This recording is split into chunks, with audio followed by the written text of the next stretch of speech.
అందరికీ నమస్కారం. నా పేరు పల్లవి. ఈ రోజు మనందరం రామాయణం గురించి తెలుసుకుందామా? Let's start.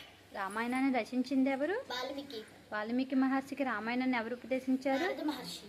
రామాయణం ఏ యుగంలో జరిగింది? త్రేతాయుగం. రామాయణంలో మొత్తం ఎన్ని కాండాలు ఉన్నాయి? 7 కాండాలు.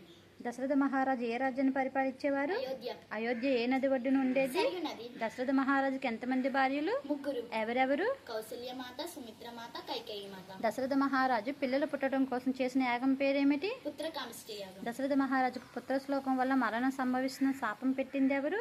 శ్రవణ తల్లి తండ్రి. దశరథ మహారాజుకి ఎంతమంది కుమారులు? 4. ఎవరెవరు? రామ, భరత, లక్ష్మణ, శత్రుఘ్న. దశరథ కుమారుకు నామకరణం చేసిన ముని ఎవరు? వశిష్ఠ మహాముని. శ్రీరాముని తల్లి కౌసల్య మాత. భరతుని తల్లి కైకేయి మాత. లక్ష్మణ శత్రుఘ్నుల తల్లి సుమిత్ర మాత. శ్రీరాముడు ఎప్పుడు జన్మించారు? చైత్ర శుద్ధ నవమి రోజు కర్కట రాశి గురుడు శుక్రుడు ఉండగా పునర్వాస నక్షత్రంలో జన్మించారు. రామాయణం కథ ఎవరిది? రాముడిది. రాముడి గురువు వశిష్ఠ మహాముని. శ్రీరాముడిని లక్ష్మణుని విశ్వామిత్రుడు యాగ పరిరక్షణ కోసం తీసుకొని వెళ్తాడు కదా, అక్కడ శ్రీరాముడు ఏ రాక్షసుని సంహరిస్తాడు? తాటకి. శ్రీరాముడికి లక్ష్మణుడికి విశ్వామిత్రుడు ఉపదేశించిన మంత్రం పేరేమిటి? తాటకి ఎంతమంది కుమారులు? 2. ఎవరెవరు? మారీచుడు, సుప్పావు. రాముడు పాదధూళి సోకి శాప విమోచనమైన వ్యక్తి ఎవరు? అహల్యమాత. అహల్యను రాయిగా మారమని శపించింది ఎవరు? తన భర్తైన గౌతమ మహర్షి. విశ్వామిత్రుడు శ్రీరాముని మిథిలా నగరం ఎందుకు తీసుకుని వెళ్తాడు? సీత స్వయంవరం కోసం. సీత స్వయంవరానికి జనక మహారాజు ఒక షరతు పెడతాడు కదా, ఆ షరతు పేరేమిటి? ఎవరైతే ఈ శివధనుసుకు విల్లు నారి కడతారో వాళ్ళకి నా కుమార్తె అయిన సీతాదేవిని ఇచ్చి వివాహం చేస్తాను అని షరతు. అప్పుడు ఎవరు నారి కడతారు? శ్రీరాముడు. తర్వాత ఏమవుతుంది? సీతారాములు కళ్యాణం జరుగుతుంది. ఓకే. సీతాదేవి తండ్రి గారి పేరేంటి? జనక మహారాజు. తల్లి పేరు? సునైన. జనక మహారాజు ఏ నగరానికి రాజు? మిథిల. జనక మహారాజుకి సీతమ్మ వారు ఎక్కడ దొరుకుతుంది? భూమిలో. ఎలా? పిల్లలు పుట్టడం లేదని భూమి పూజ చేస్తుండగా భూమిలో నుంచి సీతమ్మ వారు దొరుకుతారు. సీతాదేవికి ఎంతమంది చెల్లెళ్ళు? 3. ఎవరెవరు? మాండవి, ఊర్మిళ, సుతకీర్తి. రాముడు భార్య సీత. భరతుని భార్య మాండవి. లక్ష్మణుని భార్య ఊర్మిళ. శత్రుఘ్న భార్య శతకీర్తి. రాముడు వనవాసానికి వెళ్ళడానికి గల కారణం ఎవరు?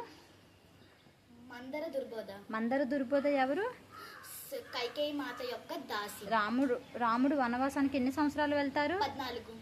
రాముడితో పాటుగా ఎవరెవరు వెళ్తారు? సీత, లక్ష్మణులు. రాముడు అడవిలోకి ఇల్లు కట్టుకుంటారు కదా, ఇల్లు పేరేంటి? పర్ణశాల. పర్ణశాల దగ్గరికి ఒక రాక్షసు వస్తుంది కదా, రాక్షసు ఎవరు?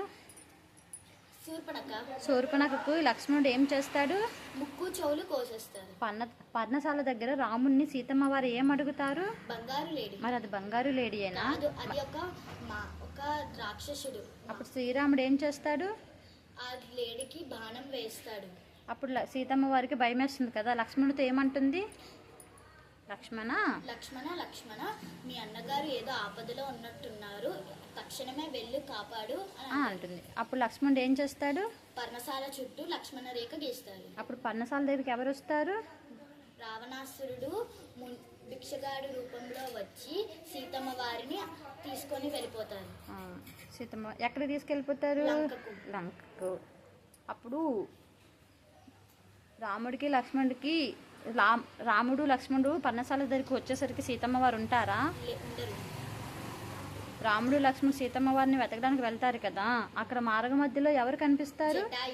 జటాయువు ఎవరు? దశరథ మహారాజు యొక్క స్నేహితుడు. రావణాసురుడు సీతమ్మ వారిని ఎక్కడికి ఎత్తుకుపోతాడు? లంకకి. లంకా నగరం నిర్మించింది ఎవరు? విశ్వకర్మ. లంకా నగరానికి మొదటి అధిపతి ఎవరు? కుబేరుడు. రాముడికి ఎంగిలి పండ్లను తినిపించింది ఎవరు? శబరి. జటాయువు రాముడికి ఏమని చెప్తుంది? రావణాసురుడు సీతమ్మ వారిని ఎత్తుకుపోయాడు, నేను అడ్డుకుంటే నా రెక్కలను కోసేశాడు. అప్పుడు సీతమ్మ వారిని వెతకడానికి వెళ్తారు కదా, వారికి మార్గ మధ్యలో ఎవరు కనిపిస్తారు? హనుమంతుడు. హనుమ తండ్రి ఎవరు? కేసరి. వానరులకు యువరాజు. హనుమ తల్లి? అంజనీదేవి, దేవలోక నర్తకి. పురాణ. ఓకే. హనుమంతుడు ఏ యుగంలో జన్మించారు? త్రేతాయుగం. హనుమంతుడు ఏ వర్గానికి చెందినవారు? వానర వర్గం. హనుమంతుడు చిన్నతనంలో ఎవరిని చూసి పండు అనుకుని తినడానికి ప్రయత్నించాడు? సూర్యుడు. హనుమంతుడి గల శాపం ఏమిటి? తన బలం తనకి తెలియదు. హనుమంతుడు ఏ రాజ్యానికి రాజు? కిష్కింధ రాజ్యానికి ఎంతమంది రాజులు? ఇద్దరు. ఎవరెవరు? వాలి సుగ్రీవుడు. వాలి భార్య తార. వాలి కుమారుడు అంగదుడు. సుగ్రీవుడు భార్య రూమా. వాలి సుగ్రీవుల మధ్య వైరానికి గల కారణమైన రాక్షసుడు ఎవరు? మాయావి. మాయావి. హనుమంతుడు రాముడిని ఎక్కడికి తీసుకుని వెళ్తాడు? సుగ్రీవుడి దగ్గరికి. అప్పుడు రాముడు సుగ్రీవునితో ఏం చెప్తాడు? సీతమ్మ వారిని రావణాసురుడు ఎత్తుకుపోయాడు, నన్ను సీతమ్మ వారిని ఎత్తుకడానికి నాకు సాయం చెయ్యు అని అడుగుతాడు. అప్పుడు సుగ్రీవుడు ఏమంటాడు? వాలి నా భార్య రూమాను నా రాజ్యాన్ని తీసుకున్నాడు, నాకు సాయం చెయ్యండి అని అంటాడు. వాలికి సుగ్రీవుడికి యుద్ధం జరిగినప్పుడు రాముడు ఏం చేస్తాడు? చెట్టు వెనకాతల నుంచి వాలికి బాణం వేస్తాడు, అప్పుడు వాలి చనిపోతాడు. తర్వాత ఏం చేస్తారు? సీతమ్మ వారిని వెతకడానికి వెళ్తారు. సీతమ్మ వారు ఎక్కడుంటారు? లంకలో. లంకకి వెళ్ళాలంటే మార్గ మధ్యలో ఏముంటుంది? పెద్ద సముద్రం ఉంటుంది. ఆ సముద్రాన్ని ఎవరు దాటుతారు? హనుమంతుడు. హనుమంతుడికి ఎంత బలం ఉంటుంది? మస్తు బలం ఉంటుంది. ఓకే. లంకా నగరంలో సీతమ్మ వారిని బంధించిన ప్రదేశం పేరేమిటి? అశోకవనం. అశోకవనం. రాముడు సీతమ్మ వారికి ఆనవాళ్ళకి ఏమిస్తారు? ఉంగరం. సీతమ్మ వారు రాముడికి ఇవ్వమని ఏమిస్తారు? చూడమని. హనుమంతుడు లంకకి వెళ్ళి ఏం చేస్తాడు? చూసి రమ్మంటే కాల్చి వస్తాడు కదా. లంకకి వెళ్ళడానికి బాధ్యతను ఎవరు నిర్మిస్తారు? వానర సైన్యం. లంకా నగరంలో ప్రవేశించేటప్పుడు హనుమంతుడిని అద్దగించిన రాక్షసి ఎవరు? లంకిని. లంకకి వెళ్ళిన తర్వాత రాముడు ఏం చేస్తాడు? రావణాసుడితో యుద్ధం చేసి రావణాసుని సంహరించి సీతమ్మ వారిని తిరిగి అయోధ్యకి తీసుకొని వస్తాడు. జై శ్రీరామ్. అందరికీ శ్రీరామనవమి శుభాకాంక్షలు. ధన్యవాదములు.